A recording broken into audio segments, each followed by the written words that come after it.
The Jaguar's path. My life in the shadows began some 17 years ago. It was a hot April night in Tijuana, that border siren that lures both migrant and tourist, with promises of boundless prosperity and unchecked lust. That night, I joined a numerous army, an anonymous army, under the infinite depth of night and guided by a sneaky coyote. We moved, slowly descending the slopes flattened nightly by the illicit weight of millions of other shadows who preceded us.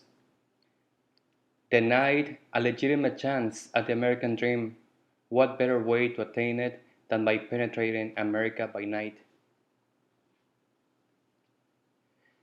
The stretch between Tijuana and San Diego is long, very long, and it is as treacherous as it is beautiful.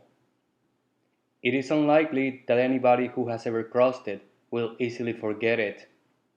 Its desert-like landscape is bound to carve itself equally onto body and soul. Once this turf is trodden, the tiredness, the awe, and the terror experienced along these trails become permanent memories. Some take away a cactus scratch that eventually scars. Others momentarily succumb to the sheer magnitude of the heavens, the number of stars, the depth of night. A few are left behind to join the landscape.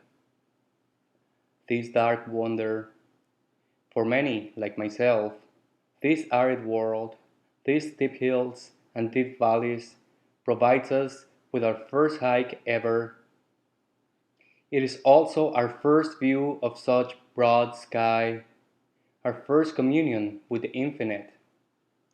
It was probably under pristine and glittering skies like this that Immanuel Kant, bewildered, conceived his mystical dialectic between the starry heavens above and the moral law within.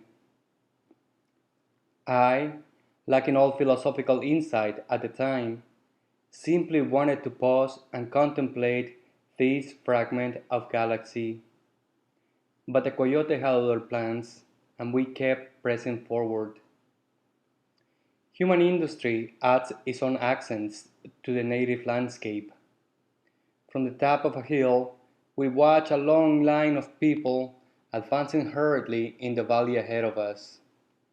Some 200 years earlier, pushing westward in this very spot, they would have been considered pioneers, but the journey they have embarked on came too late, and they are not heading west but north, and that alone is their disadvantage and their loss. Or, if they were in other latitudes and times, based on the determination and enthusiasm that fueled their march, one would be inclined to think of them as troops or pilgrims. But here, they are simply shadows. Suddenly, from a neighboring hill, a series of lights turns on simultaneously. Some come from trucks parked at ground level. Others descend, flickering rapidly like a furious shower of shooting stars. For those unfortunate souls, this is as far as the American dream will go. Way up on top, we duck and hide. We wait.